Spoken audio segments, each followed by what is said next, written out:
मन जितने मुँह उतनी ही बातें।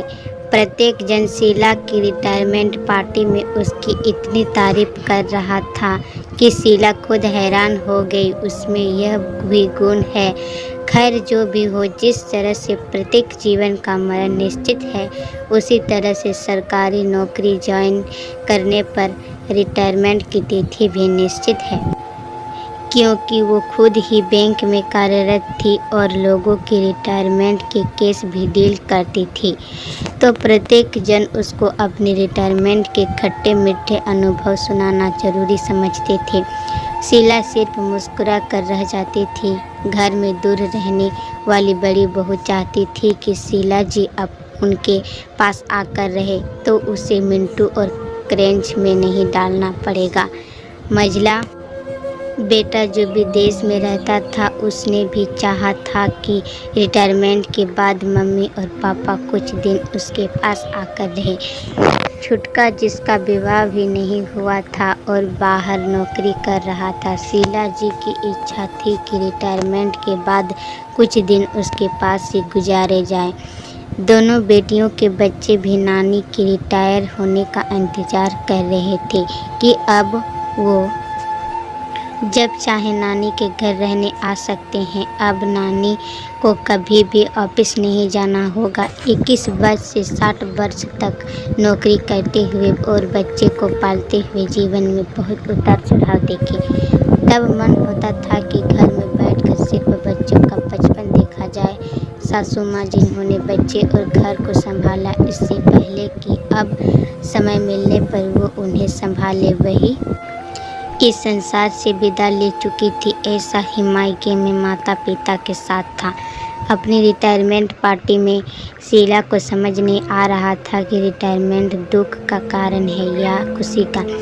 अपने बारे में लोगों के द्वारा प्रकट किए हुए उदार और उनका प्यार देखकर ऐसा लग रहा था मानो कभी रिटायर ही नहीं होना चाहिए। कभी पुराने रिटायर हुए साथियों के विचार काफ़ी डरा के उद्वेलित भी कर रहे थे कि कहीं आगे का रास्ता अंधकारमय तो नहीं होगा।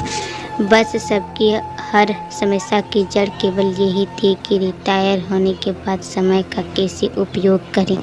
बीमार होकर, परेशान होकर या घर आते हुए शीला ने सबसे पहला काम तो यह करा कि गहनों की दुकान से जाकर अपने लिए एक खूबसूरत सी घुंघरू वाली पायल ली और बजने वाले कांच की चूड़ियाँ। आगे का टाइम कैसे होगा यह तो बाद में देखेंगी।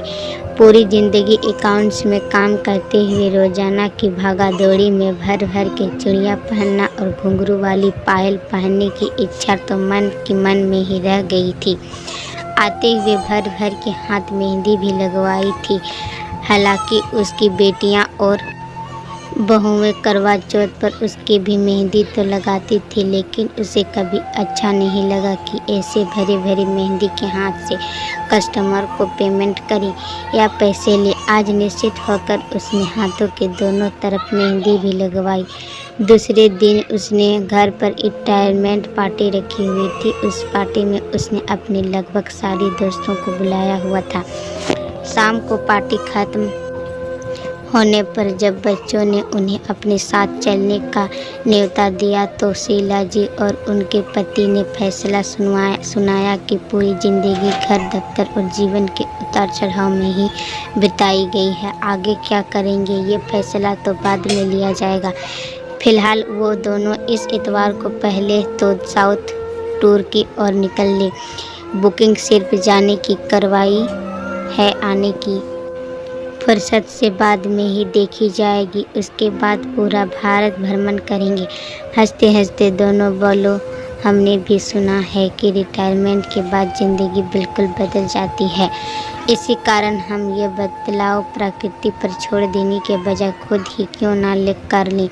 जीवन में बहुत सी अधूरी इच्छाएं जो अब दोनों अधूरी रह गई है, पहले तो उन्हें पूरा करने की कोशिश करेंगे।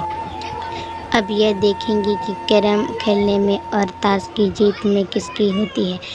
हमें अपनी ज़िंदगी की पिक्चर का अंत भगवान या किसी दुखांत पिक्चर के जैसे नहीं करना। हाँ, बच्चों की ज़रूरत पड़ने पर हम उनके पास आते जाते रहेंगे, वरना तुम सब तो आते जाते रहना ही। हमारा घर तुम्हारे स्वागत के लिए हमेशा खुला ही रहेगा।